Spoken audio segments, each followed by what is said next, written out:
Hey everyone, Gershwin Reynolds here, the lead singer of the band Scarlet Foxy, with a new segment to our channel called CD Reviews. Today, we're going to review an album by the band Him called Tears on Tape. So, Tears on Tape is the 8th album by the band Him. After a lengthy career, let's see, if they had something to offer. So, Tears on Tape. If anyone's been keeping up with the discography of the band, they'll know that the band has been through a lot of changes. They first hit it big in the early 2000s, late 1990s with the song Join Me in Death. Beautiful little ballad about, Romeo and Juliet dying together. So if we're in love, we should die with each other. Pretty romantic, pretty sappy. But, all across Europe, it made a huge impact. And the next sort of albums, kept their success growing until 2005 with this album Dark Light. They broke through to the US and gained a lot more fans, a lot more popularity, especially with the help of Bam Margera. I don't like Bam. But anyway, so, a lot of people know the band Him because of the heartagram, a very iconic image, and the singer Ville Valo, being very charismatic, is able to draw a lot of people. And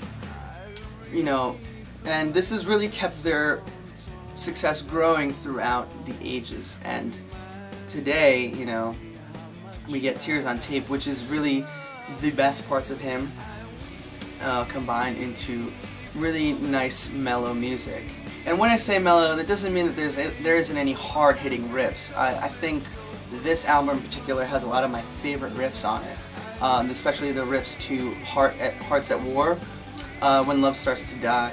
Every time I say this, I feel like I'm in some sort of melodramatic, movie or something. We're talking about my favorite singer, and love starts to die. Ooh, my heart is bleeding.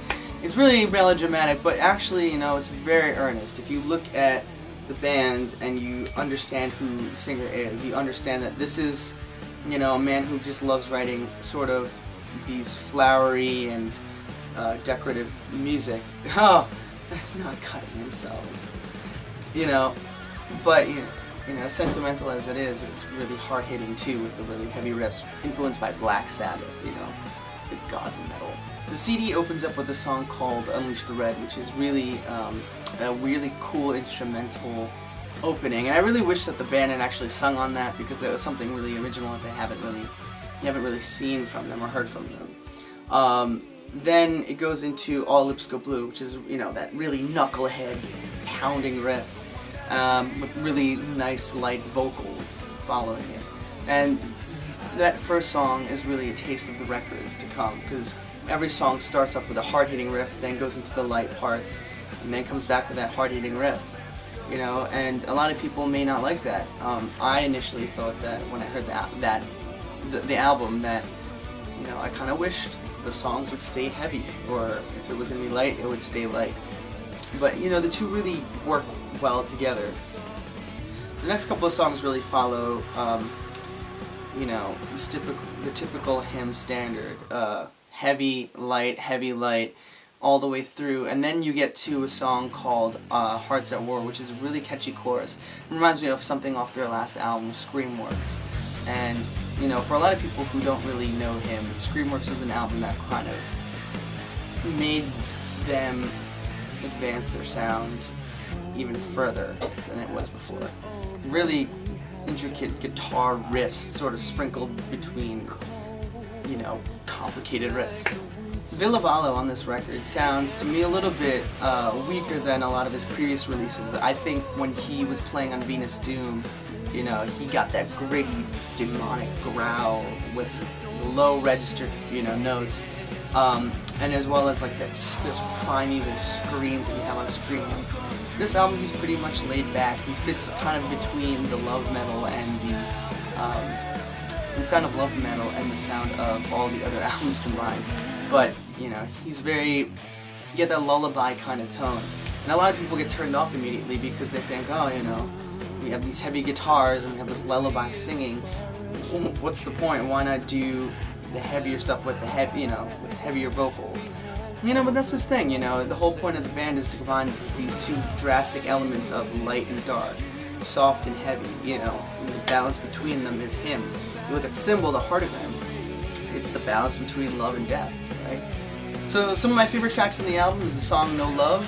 It's a really cool introduction. Only complaint on that is that Villavala, when he comes in, he's a little bit weak, but the song hits you hard, the riff is great, and it's really energetic. And then the song When Love Starts to Die, which my favorite hymn record is Venus Due, and that's got a lot of doomy, gloomy vibe on it. And it's one of the coolest riffs on the song on the album. Very Black Sabbath influence. Very little guitar solos. I wonder why. Overall, I give this album maybe an 8 out of 10 because while it has a lot of the hymn staples in it, you know, with the vocals, with the heavy guitars, and really soft, passionate stuff, and light, airy keyboards, you know, it doesn't really advance them too much. They're kind of stuck in the same thing that they're doing.